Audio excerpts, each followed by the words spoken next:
Então vamos lá, né? Dando sequência a esses vídeos que eu tô gravando em off mesmo, né? As nuances do fascismo e o dia de seu fim. João Egin, não sei nem quem que é, Daniel Miurin. Esse aí é só mais um ancapzinho que fica se passando por agorista, né? Cada dia eles inventam uma nomenclatura diferente para ele fazer a mesma coisa. Vamos lá. Aí eu acho que trazer os dados empíricos é importante, principalmente porque, bom, é um contrassenso. Eu não consigo encontrar, por exemplo, quais são os elementos empíricos que levam a esse tipo de discussão, considerando que eles mesmos estão partindo de pressupostos que não são individualistas, ou seja, não basta uma pessoa que era, digamos, liberal se tornar fascista para esse movimento ser um movimento legítimo. Ah, meu Deus do céu. Peraí, porque tem que ter. Considerando que eles mesmos estão partindo de pressupostos que não são individualistas, ou seja, não basta uma pessoa que era, digamos, liberal se tornar fascista para esse movimento ser um movimento legítimo. Ai, meu Deus do céu. Ai, meu Deus do céu. Porque já começa errado, porque tipo assim, o indivíduo, o indivíduo, o indivíduo. A análise deles já começa toda errada, porque o indivíduo não se forma no vácuo, não é? O indivíduo ele não se forma no vácuo, ele é fruto de uma sociabilidade, ele é fruto de um modo de produção, ele é fruto de uma organização social, fruto de uma divisão social do trabalho, né? Então, a partir do momento que ela tenta criar essa atmosfera mágica onde tudo é o indivíduo, está objetivamente errado, tá? Falando historicamente, é fato de que quando acontece, por exemplo, o Bienio Rosso e os fascistas derrotam os comunistas, uma grande gama de liberais apoiaram os fascistas. Ao mesmo tempo... Isso... Não foi a grande gama de liberais. Foram todos. Todos os liberais. Todos. O Franz von Papen foi um dos principais pivôs para o Hitler chegar no poder. Né? Quem fez o plano econômico do Pinochet foi o Milton Friedman. Quem foi ministro da economia do fascismo italiano foi o Luigi Steffani. Todos liberais. O glorioso Mises, né, que parece mais Jesus Cristo em forma de economia para vocês, tem um capítulo do livro dele justificando o fascismo na Europa. E sempre vem alguém, mas ele era judeu, ele foi perseguido. Não, gente, ele estava justificando o fascismo na Europa. Era isso que ele estava fazendo. Na letra firme da coisa, é isso. Tá? Oi? Isso, contexto... O contexto italiano dos anos 20 ali. O alemão... Não é no contexto italiano, não, em todos os contextos. no fato... Você pega no Brasil, quem que foi ministro da economia do Bolsonaro? É o Paulo Guedes, mas é aquele negócio, né? Quando dá merda, não é liberal, né? Na hora de apoiar lá os caras, tava todo mundo apoiando. Tava aí a ancapizada tudo no fim das contas no segundo turno pedindo voto pro Bolsonaro, né? Mas não pode associar uma coisa com a outra. Fato notório que Hitler chegou ao poder por causa da coalizão direitista conservadora ali, com certo apoio liberal em algum momento. Com certo apoio liberal, não, com apoio liberal. Mas isso significa de que liberais... Deve você pegar a súmula de votação lá para dar o poder, foi a votação que acabou dando os poderes plenos pro Hitler. Todos os países, todos os partidos ditos de direita, todos os partidos ditos liberais votaram a favor de dar os plenos poderes pro Hitler. Os únicos que votaram contra foram os comunistas. Então não vem com essa, que tem alguns que se perdem, não vem com essa não. Conservadores são ou se tornam ou passam a apoiar regimes fascistas e nazistas? Não. Na verdade, o que os move... Porque também acontece que marxistas fazem isso e ninguém diz que o fascismo surgiu por causa do fascismo. Não, a questão é assim, veja... Não, o Miorin falando, um cachorro cagando, pra mim é o mesmo resultado. Porque ele é um cara que distorce tudo. Pra ele, tudo é oferta e demanda. Se tem fascismo é porque tem demanda de fascismo. É assim, tudo é oferta e demanda pra esse cara. Ele é tão reducionista. Ele é reducionista a esse ponto, pra falar a verdade. Que tudo é oferta e demanda. Tudo é oferta e demanda. O que eles tinham em mente naquela época era a experiência soviética do terror vermelho de Lenin, majoritariamente falando. Do terror vermelho de Lenin, que elevou a Rússia do semifeudalismo à segunda economia do mundo, em 30 anos ali, né? Nossa, que terror, né? Você tinha uma sociedade na Rússia Imperial que você tinha os pogroms, o extermínio de etnias específicas, né? Mas o terror vermelho, olha como é que o Lenin, uma criatura tão má, foi lá e acabou com os pogroms. Olha como é que o terror vermelho é tão grande que é o primeiro país do mundo a estabelecer racismo como crime. Olha que terror vermelho, gente! Tanto é que tem o Mohammed Ali, Quando ele vai para a União Soviética, ele fala que ele nunca foi tão bem tratado quanto ele foi na União Soviética. Palavras do Muhammad Ali. Terror vermelho, né? Veja, foi realmente algo que chocou muito a Europa. Né? Que foi um grande banho de sangue. Foi. Né? Chegando a vítimas de quase 1 milhão de vítimas ali numa guerra civil sangrenta. Então, para os liberais... Guerra Civil. Guerra Civil. Você tem a Revolução de 17, conclusão dela lá em 21, né? Quando eles assumem o poder, né? Durante esse período aí, tem a invasão da Rússia por 18 países, né? 18 países invadindo. Quando o seu território é invadido por 18 países, não é bem uma guerra civil, né? Que, inclusive, para quem tiver interesse de conhecer sobre, tem um livro Diários Vermelhos da editora Ruptura, que vai falar sobre a Guerra Civil Russa, e a Guerra Civil Russa contada pela perspectiva dos soldados que lutaram a Guerra Civil Russa, já que o livro é um conjunto de diários, né? E conservadores, deixar o regime fascista italiano, por exemplo, chegar ao poder parecia ser um mal menor do que deixar aqueles que iriam realizar as mesmas coisas que Lenin estava fazendo na União Soviética. E, de fato, tá, pessoal, se olharmos os números do terror vermelho e do que o regime fascista fez na Itália, os liberais conservadores estavam certos. Tá? Entre deixar leninistas... Não pode chamar de fascista, tá? Não pode chamar de facho.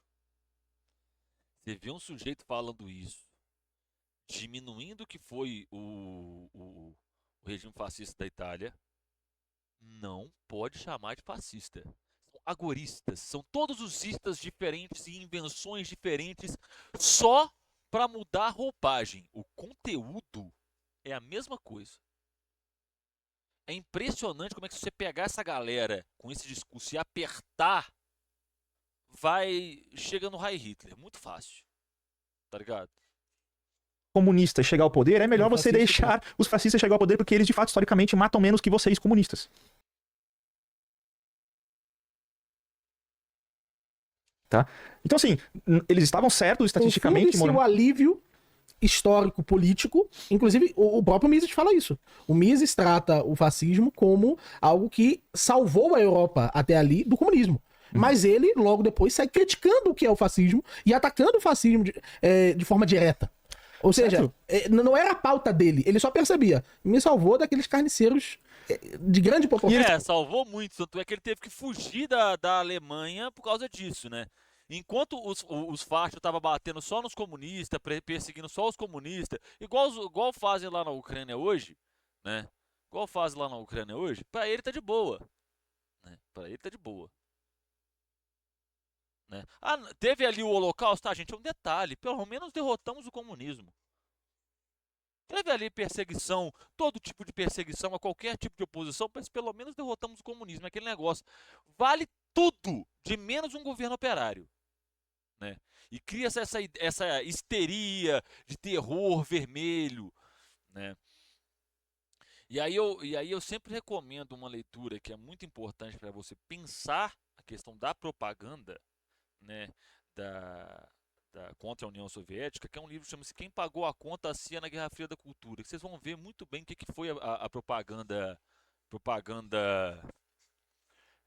anticomunista. E esse sujeito que está na tela aqui, para ele, o autor favorito dele, e ele concorda plenamente com isso, ele concorda que na nossa sociedade deveria ter um amplo mercado de crianças, porque um homem tem o direito de vender a guarda do seu filho. Por que não podemos criar esse grande mercado de crianças?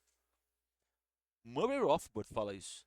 Mas para eles, peraí, vamos acabar com a fome, acabar com a miséria e acabar com a propriedade privada? Não, peraí, não pode acabar com a propriedade privada, né? Pode vender criança? Pode. Pode criar um mercado de órgãos? Pode tudo, né? Porque o mercado, essa entidade cósmica, que é um Deus para essa galera, vai regular tudo, porque é oferta e demanda. Ele é o tipo de cara que já falou no Twitter que ele mede a relação dele com a esposa dele por oferta e demanda de carinho. Estava certo, os comunistas... Chega a um nível patológico de argumentação. Na mão de Lenin eram realmente os carniceiros que fizeram uma carnificina, um assassinato generalizado de oponentes políticos e chegando a centenas de milhares, coisas que hoje nenhum... Hitler fez o quê? Mussolini fez o quê? Pinochet fez o quê? Nos Estados Unidos, eles mataram quem? O Fred Hampton, né? Nos Estados Unidos, eles perseguiram os Panteras Negras, mas aí pode.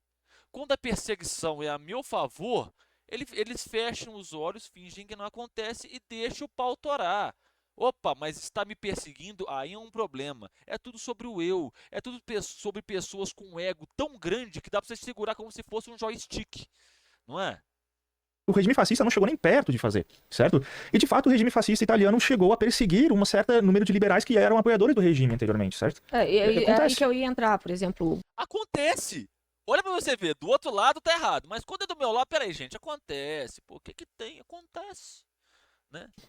Agora não falando dos liberais, mas dos próprios conservadores alemães, o partido de centro católico teve seu líder morto, que foi o que discutiu o armistício, enfim, teve várias perseguições, não só a eles, os liberais mais progressistas e sociais-democratas também, já nessa segunda... Mas na hora de votar, na hora de correr atrás para dar o poder pros fachos, todos estavam alinhadinhos com os fachos. Todos. Né? Mas é aí que eu acho que me incomoda. E aí, olha só, até agora eles não definem o que é fascismo. As nuances do fascismo, até agora eles não falaram em nada. É tudo no vácuo. Né? O que é o fascismo? É tudo no abstrato, é tudo longe da realidade para não dar coisa nenhuma. Esse espírito da discussão acaba sendo um espírito de discussão de acusação. Aquele memezinho eu não sou muito boa nessas coisas de memes, mas o memezinho do Homem-Aranha, os dois Homem-Aranhas. Três Homem-Aranhas. São três, círculo. Eu acho. Isso me incomoda bastante a gente tá num ambiente aqui que sim, o fascismo ele é um projeto político falido, ele perdeu qualquer credibilidade, diferente, por exemplo, da Perdeu tanta credibilidade que tá aí até hoje. Eles não definem o que é fascismo, eu vou definir. Tá? Eu vou definir.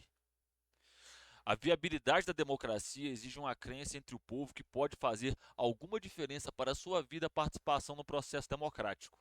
Então, ou seja, para esse conceito de democracia que a gente tem no Brasil e a gente tem nos Estados Unidos existir, né, que é aquela questão de dois partidos de oposição e as pessoas têm o direito de votar em dois projetos políticos, aquela coisa abstrata dos liberal, né? Para esse projeto existir e se manter vigente, a maior parte da população tem que crer que esse processo, que a participação nesse processo democrático, quando ela está votando, ela está realmente fazendo a diferença na vida dela. Né? Que as eleições realmente têm a possibilidade de mudar a vida dela para melhor. Esta crença pode ser falsa, pode ser uma mera ilusão. Né? E olha só, a crença hoje em dia é falsa. Né? Essa crença hoje em dia é falsa. A crença de que a democracia funciona, ela é falsa. Por que eu falo que ela é falsa? Porque a gente tinha o governo do Bolsonaro com Paulo Guedes, que praticava o teto de gastos. Hoje em dia a gente vive sob o governo Lula, não é?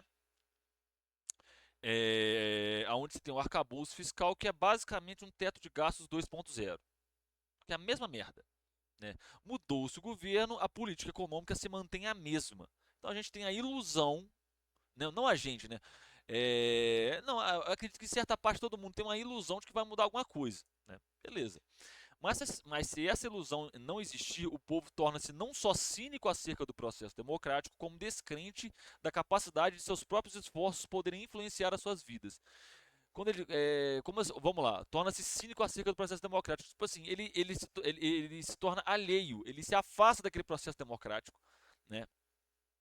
Porque ele é tomado por uma descrença de que o voto vai mudar a sua vida, de que a alternância de poder, de que essas figuras políticas que estão disputando a presidência, ou estão disputando agora, nesse momento presente, as prefeituras, podem mudar a sua vida. Né? Tal descrença leva então à busca de um salvador ou um messias, supostamente dotado de poderes extraordinários que possa vir a salvá-lo. Não parece o Pablo Marçal? É o cara que é o outsider que veio para resolver tudo, que ele está aí para mudar isso aí. Né? É aquele discurso que ele tem um verniz de radicalidade, mas o conteúdo dele em si é a mesma coisa. Né? Ele tem aquele verniz de ruptura, ele parece aquele discurso de ruptura, mas em essência é a mesma coisa, é a manutenção do capitalismo, é a manutenção da ordem de acumulação capitalista, é a manutenção das estruturas de poder, não altera em nada. Né? Ele afasta-se, portanto, do lado da razão e começa a mover-se na esfera do irracionalismo. né? Aquelas ideias estapafúrdias. E tem um ponto muito importante, que é o seguinte: o fascismo ele floresce, ele ganha força em momentos de crise, né? Na década de 30 ali que vai subir o Hitler na Alemanha, que vai assumir o poder da Alemanha, que o Mussolini vai chegar, vai ganhar o poder na Itália. O que aconteceu em 29? Não é? Você tem ali na década de 70 o avanço do neoliberalismo, daquelas políticas onde permitem que o mercado domine todas as esferas públicas, né? Onde você vai ter o pacote de privatizações tanto no Reino Unido quanto nos Estados Unidos, né? O que aconteceu ali perto daquela época mesmo? O choque do petróleo, não é? O Donald Trump, o fascistão dos Estados Unidos, né? Porque os Estados Unidos têm uma eleição que você escolhe entre o fascistinho e o fascistaço, né? Você tem ali depois da crise de 2008, quem que você tem no poder? Nos Estados Unidos, o Obama. Você tem no Brasil a crise de 2016, né? A recessão, eu não lembro se teve recessão, mas tem ali a crise de 2016, que você tem um aumento do desemprego, um aumento da inflação, uma queda brutal na qualidade de vida do brasileiro. Quem que veio depois? O Bolsonaro. Né? Então você vê que o fascismo é um modus operandi de se garantir e se manter uma determinada ordem social nos momentos de crise do capitalismo. O fascismo ele serve para isso, para manter a ordem capitalista pela via da força. E até agora eles não foram capazes de definir isso, mas tudo bem. A perspectiva do ideal comunista, mesmo com o fim da União Soviética e toda aquela expectativa dos anos 90, que chegou o fim da história, o liberalismo não Nem o Fukuyama acredita nisso. encontraria mais adversários ideológicos. Ainda o comunismo preserva uma credibilidade como uma doutrina política que é moral para algumas pessoas e tal, mas o fascismo ele não tem essa credibilidade. E aí eu acho que torna tão difícil... Se não tivesse credibilidade, não estaria com sérias chances de chegar no poder. A sua análise é uma criança. Se bater a cabeça no teclado, sai um texto com uma análise melhor do que essa. Mas tudo bem. Discutir objetivamente... É difícil a objetividade nas ciências humanas, mas é tão difícil superar qualquer tabu. Não, depende. Difícil objetividade nas ciências humanas. Vocês que ficam tudo no abstrato, leva tudo para abstrato. Não tem materialidade nenhuma, né? Tanto é que aqui eu peguei um trecho de um texto do Prabhava Patnaik, exemplifiquei o que é fascismo e mostrei como é que ele está ligado a um determinado momento da materialidade, tanto de crise de representação do sistema político, quanto uma crise de reprodução do capital. Ele está atrelado a um dos dois. Não normalmente, mas em muitos dos casos aos dois. Tá? E vocês até agora debatendo essa coisa abstrata, fascismo. Porra. Para discutir esse objeto fascista, porque ele está muito imbricado ainda nos nossos próprios dilemas políticos. Então, me parece que sempre o ambiente de discussão do fascismo é pouco técnico e muito ideologizado. Claro, pouco técnico, né? Técnica existe descolada da ideologia, porque na hora que ela vai trabalhar, que ela vai escrever um artigo científico, automaticamente a ideologia sai da cabeça dela, vai para uma caixinha e fica ali reservada numa caixinha. Né? Ali, quando ela está escrevendo, ela não coloca as visões de mundo dela, porque ela pega, espeta um pendrive na cabeça dela e faz o download das ideologias dela para ela só aplicar técnica. É assim que funciona a cabeça dessa galera. Compreensível, né? Não sou aqui uma positivista que estou esperando uma neutralidade, mas a ponto de parecer que torna a discussão um ruído muito grande. Não é nem esperar por neutralidade. Não, é um ruído muito grande. Vocês têm 4 minutos, vocês não definiram nada. Tudo na mentira, tudo no abstrato. Professora Marisa, é esperar pelo básico de conhecimento histórico da situação? O básico de o básico de conhecimento histórico, o básico. Sistematização teórica, o básico. Por que o Ian Neves teve que pular ali a questão do fascismo italiano? Porque ele de fato não sabe. Ele leu o máximo o livro do Conder e não sabe nada de estatísticas. E o Conder, qual é? Eu acho que é claro, porque política se resume a estatística, né? Porque a gente não, vocês não fazem debates baseados em análise, vocês fazem debates baseados em tabela de Excel, e tabela de Excel com número falso. Vocês pegam a porra do livro negro do comunismo que os autores já admitiram várias vezes que mentiram nos dados que estavam ali. Se você pegar os dados que eles colocam e colocar em comparação com a população da União Soviética na época, de acordo com vocês, só tinha o Stalin lá, só sobrou o Stalin. De tanta gente que ele matou, só sobrou o Stalin na União Soviética. Mas ninguém. Você entendeu? A restauração do capitalismo na Rússia foi uma maravilha. A expectativa de vida caiu 10 anos em 10 anos. A população da Ucrânia só diminuiu a partir do momento que se instaurou o capitalismo na Ucrânia. É uma maravilha esse sistema. solução do Konder ao fascismo é interessante. O Konder vai dizer que o fascismo é, por excelência, a primeira ideologia pós-moderna. Ou seja, já está em uma condição de contradição, de complexidade do mundo contemporâneo, a ponto de não Eu duvido que o Konder fala isso, eu tenho duvido. poder Eu não li o livro, mas do jeito das coisas que eu li do Konder, ele não vai falar uma estupidez dessa. fazer, a gente não pode fazer referência ao fascismo, às ideologias clássicas e à unidade, integração e coerência interna que as ideologias clássicas Que de tinham. fato ele não tinha, tentou ter e não conseguiu. Né? Exato. Então, por exemplo, o fascismo É claro, quem teve foi você, um cara irrelevante que ninguém lê na academia, o que você produz ninguém lê na academia, mas sim, quem teve ele relevância não foi é você. liberal. Não. Assim como o fascismo não Não, ele não é liberal. Ele chega ao poder com liberalismo. Quem faz as políticas econômicas do fascismo são os liberais. Quem sustenta o fascismo no poder são os liberais, né? E aí, de novo, eu vou ter que apelar para a velha imagem dos fachos aqui, né? Porque é sempre assim. Nunca tem a ver, nunca. Você pega as bandeirinhas dos caras, elas estão sempre uma colada na outra. Sempre. Sempre você vai ver esta imagem aqui. A bandeirinha da cobrinha, do não pisa na minhoca, com a bandeirinha dos confederados, com esta bandeirinha aqui, tá vendo? Sempre você vai ver essas figuras ligadas a símbolos de supremacia branca. Sempre você vai ver os liberais em diálogo direto e colaboração direta com o fascista, mas não são. seria socialista por excelência. Você sabe, fascismo, o fascista nada mais é do que um liberal assustado. Nada mais do que isso. Ele teria produzido uma síntese bastante incoerente e parcial e que ficou limitada por sua perda de credibilidade. E essa síntese incoerente já demonstra a própria experiência contemporânea contraditória. Então, quando a gente fala de... Mano, é só sofisma. Não tem... Que experiência contemporânea contraditória? Que experiência? E aí aquela questão, tipo assim, de credibilidade. E aí porque fascismo é só aquilo que aconteceu na Itália. Aí esse é burro. É uma análise burra. ideologias, a gente está falando do contexto moderno, as ideologias clássicas, elas têm uma unidade em si. Mas quando a gente está falando de ideologia no mundo contemporâneo, as coisas parecem fragmentadas. Exemplo, o partido que agora fez uma coalizão na Alemanha entre comunistas e nacionalistas. E existem contradições Não, pra eles é tipo assim, o que é comunista? Aquilo que eu quero que seja. Entendeu como é que funciona? Opa, isso aqui é comunismo. Por quê? Porque comunismo.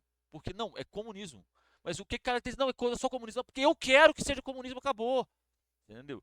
E elementos de síntese que são inesperados, ideológicos no mundo contemporâneo, que o Konder está associando o fascismo a esse tipo de experiência. Não sei o que tu acha disso, João. Não, desse tipo de tese. Ou seja, o fascismo não se enquadraria em uma ideologia moderna.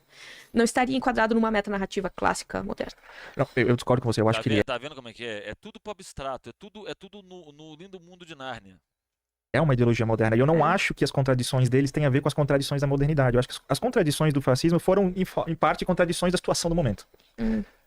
Haviam fortes grupos intelectuais e ideológicos lá que tinham pontos de contato similares e que se aproveitaram de uma situação revolucionária após a Primeira Guerra com a ascensão de um líder carismático para tentar se institucionalizarem no regime. Foram, em parte, contradições da situação do momento. Contradições da situação do momento. Qual a contradição? Haviam fortes grupos intelectuais e ideológicos lá que tinham pontos de contato similares e que se aproveitaram de uma situação revolucionária após a Primeira Guerra com a ascensão de um líder carismático para tentar se institucionalizarem no regime. E Mussolini tentou fazer isso também. Não acho que a contradição do fascismo se deu por causa das contradições da modernidade especificamente, eu acho que foi mais por contradições do momento, assim. E acho que se a gente vai por essa linha, professor, a gente acaba dando uma colher de chá pro Gaio Fatinha Neves, que não sabiam que existem correntes marxistas que não fazem identidade entre o liberalismo e o fascismo. Que correntes? Qualquer marxista sério sabe muito bem a ligação entre os dois. E aí, é tipo assim, é o marxismo freestyle. É o que eu acho que é marxismo, que é marxismo. Eu não tenho que te provar nada, eu tô falando. Não tenho que te provar não, eu sou liberal. Eu sou agorista. Se eu tô falando a verdade, porque sim. Não existe isso.